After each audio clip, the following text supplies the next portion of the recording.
Good afternoon. My name is Duane. We're going to be installing the N-Fab 40-inch Prerunner light bar, which is the 40-inch Prerunner radius light bar. I have purchased, and we're going to do this as a basic driveway install. It's a very simple install. I've looked over the instructions. There's basically only 4 bolts that you're going to have to remove. You're going to have to remove the lower grill for the intercooler. You're going to have to do some cutting, and you're going to have to do some measuring.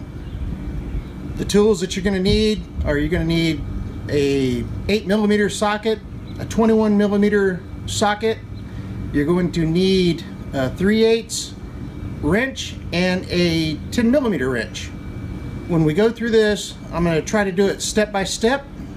It'll be pretty easy, so let's go ahead and get it done. Okay, so what's included in the kit? Obviously the 40-inch radius light bar. That's what's included in the kit. You get a set of instructions, and you get some bolts that will be used to replace some of the factory bolts. Very simple install. What I recommend that you do is you go to an auto parts store or maybe a local body shop or something like that and get some of these snap clips or slip clips, because when you take the panel off to install the light bar, sometimes the teeth that hold the panel on might break and it will be loose. It's nice to have an extra few laying around. Remember, this is not included in the kit. The only thing that is included in the kit is the bolts, the instructions, and the light bar. So let's get to it. As you can see, I've already had my lights pre-ordered, and I went ahead and installed them prior to the installation of the light bar itself. The instructions recommend doing this.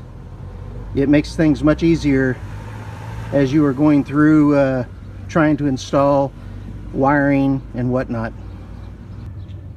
I pre-wired my truck to accept the lights and installed them into the upfitter switches, tested them, everything works just fine. Now we'll go ahead and start the install of the light bar itself. There's a variety of tools that you can use to remove the lower grill.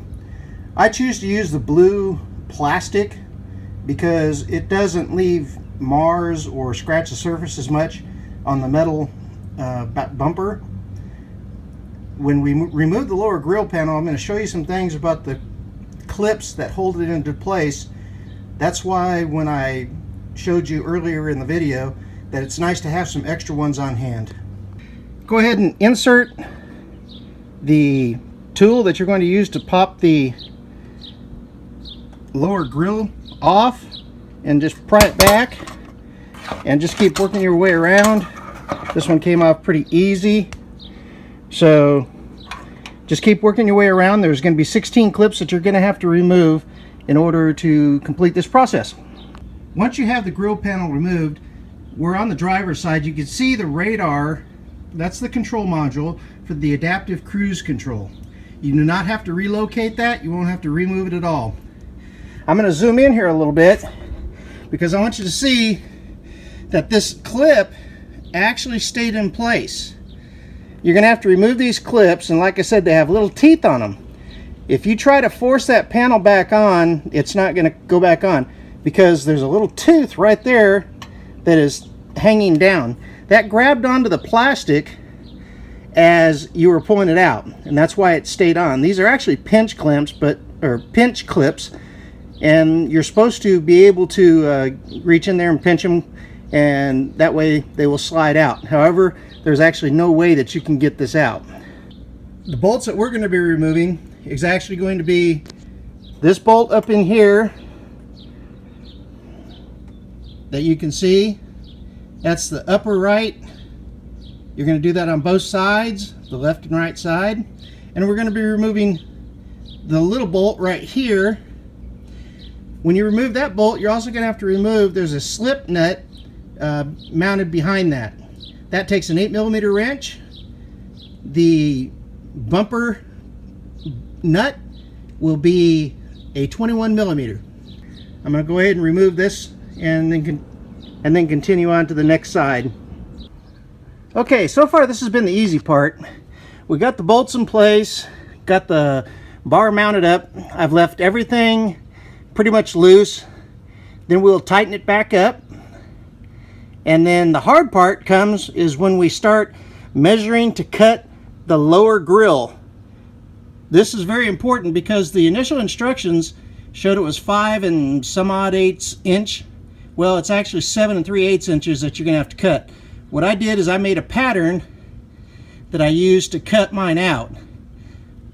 I will show you that pattern as we go into that process.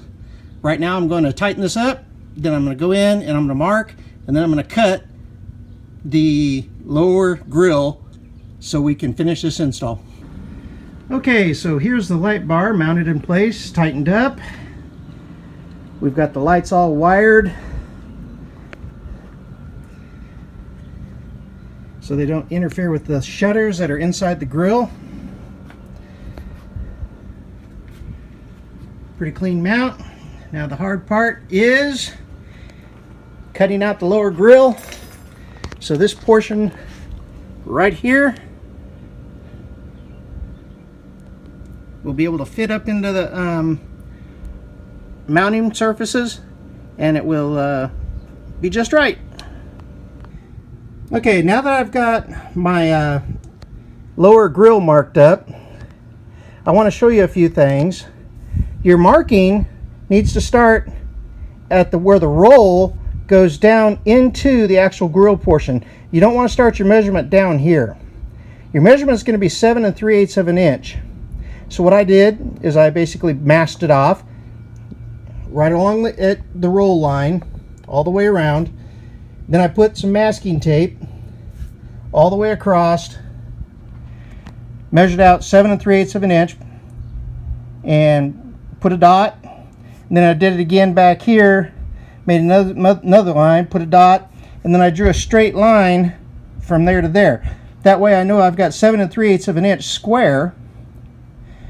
You're supposed to have a 1/2 inch cut, or 1/2 inch cutout, that starts from 2 inches from the bottom roll to right there.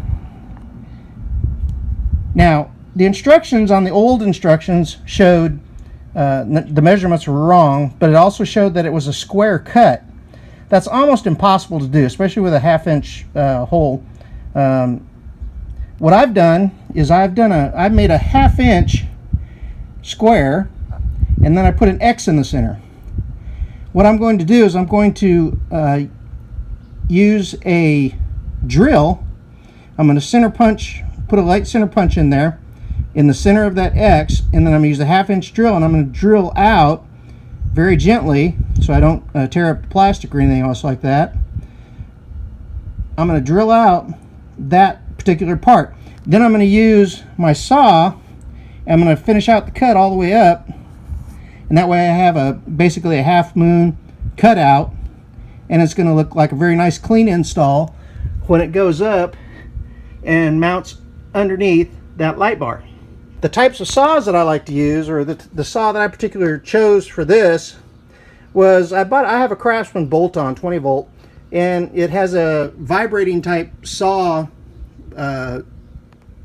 attachment, and that's what I'm going to use to cut this plastic.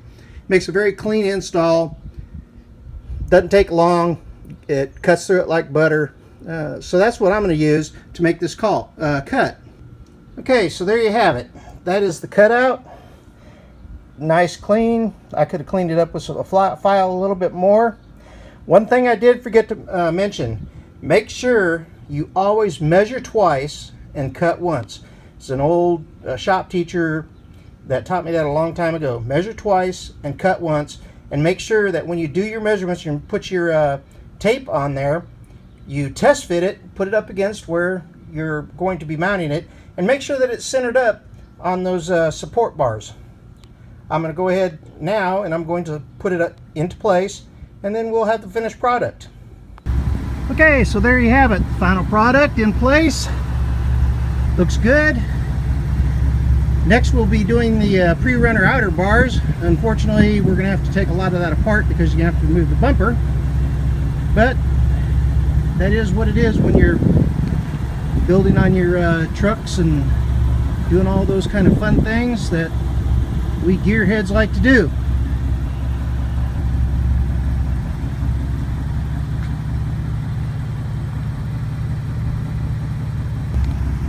There is one thing that I want to point out.